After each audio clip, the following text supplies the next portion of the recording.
ప్రకాష్ గారు, మీరు BRS party పెట్టక ముందు నుంచి ఉన్నారు. ఏం జరుగుతుంది? ఎవరెవరు ఉద్యమ తెలంగాణ వాళ్ళున్నారు. ఆ తర్వాత ఎలాంటి మార్పులొచ్చాయి చూసిన తర్వాత, ఇప్పుడు వరుసగా ఈ మధ్య కాలంలో వస్తున్నటువంటి ట్రెమోర్స్ యాహ్! ఎలా అనిపిస్తున్నాయి?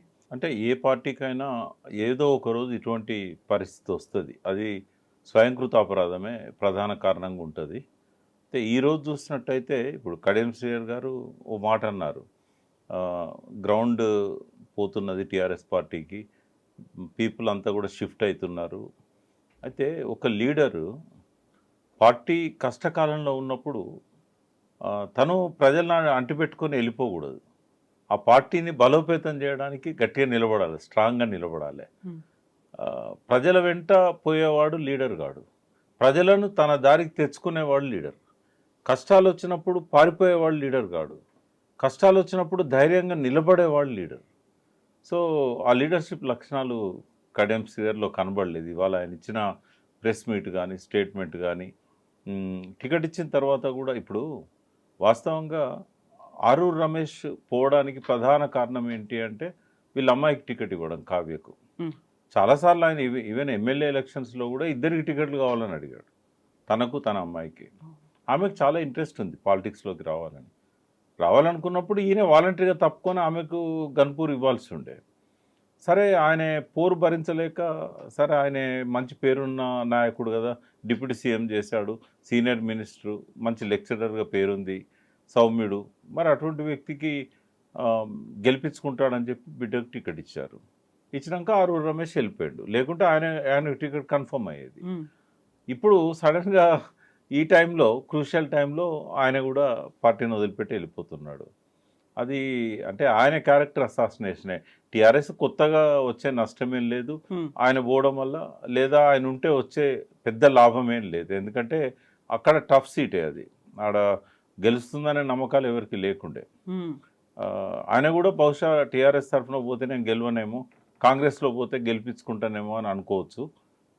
ఇవాళ కాంగ్రెస్ టికెట్ వాళ్ళ అమ్మాయికి ఇప్పించుకోవడానికి అది బెస్ట్ ప్లేస్ అని అనుకోవచ్చు. ఏదున్నా నేను చాలా కాలం నుంచి చెప్తూనే ఉన్నాను, ఒక 7-8 ఇయర్స్ నుంచి రాజకీయాలలో కేవలం అవసరాలే ఉంటాయమ్మా. కృతజ్ఞత ఉండదు, ఏది ఉండదు, ఓన్లీ అవసరాలే ఉంటాయి. ఆ అవసరాలు పదవి కోసం కావచ్చు, అవసరాలు డబ్బు కోసం కావచ్చు, ఆ అవసరాలు ఇంకేదన్నా కావచ్చు. వాళ్ళు ఇచ్చే వివరణ వేరే తిరుగుంటుంది, బట్ ఈడెన్ ఎజెండా ఏంటంటే అవసరం. ఆ అవసరం బయటికి తెలవకపోవచ్చు మనకు, బట్ అవసరం అనేది అండర్లైన్ చేసుకోవాలి.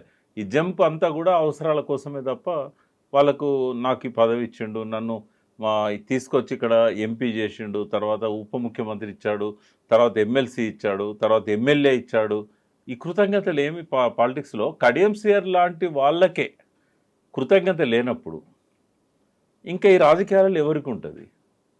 ఆయనకు ఒక మంచి పేరుంది. అటువంటి వ్యక్తే ఇట్లా దిగజారినప్పుడు అవసరం కోసము ఇంకా రాజకీయాలలో ఎవరి గురించి మాట్లాడుకుందాం మనము? కేవలం వాళ్ళ గురించే కాదు, వాళ్ళ చుట్టూ ఉన్నటువంటి అనుచరులు కావచ్చు, లేకుంటే వాళ్ళ కుటుంబ సభ్యులకు కావచ్చు, వాళ్ళకు కూడా గౌరవం ఇవ్వడమే కాదు, పదవులు కూడా ఇచ్చిన తర్వాత శాశ్వత మిత్రులు ఉండరు, శాశ్వత శత్రువులు ఉండరు అంటారు. ఇక్కడ మిత్రులు శత్రువులు కాదమ్మా, అసాసినేషన్.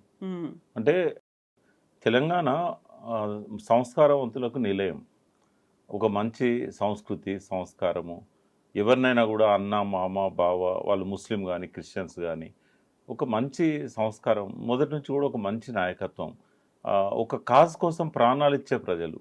ఇప్పుడే కాదు, నిజాంకు వ్యతిరేక పోరాట కాలం నుంచి ఈ రోజు వరకు కూడా ఎప్పుడు కాజ్ కోసం నిలబడాల్సి వచ్చినా కూడా అమాయక ప్రజలు కూడా, అనామక ప్రజలు కూడా ధైర్యంగా రోడ్ల మీదకి వచ్చి కాజ్ కోసం డిమాండ్ చేసి అవసరమైనప్పుడు గుత్పలు పట్టుకున్నారు, అవసరమైనప్పుడు తుపాకులు పట్టుకున్నారు.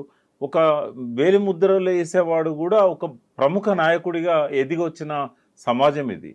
ఒక 100 ఏళ్ల చరిత్రను మలినం చేస్తున్నది వాళ్ళ నాయకత్వం.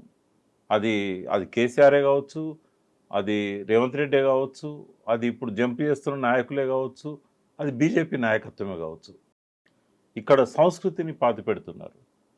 మనము డబ్బు కోల్పోతే సంపాదించుకోవచ్చు, పేరు కోల్పోతే తిరిగి తెచ్చుకోవచ్చు, ఆస్తులు పోతే తిరిగి సంపాదించుకోవచ్చు, కానీ సంస్కృతిని నాశనం చేస్తే ఆ సమాజానికి మనుగడ లేదు.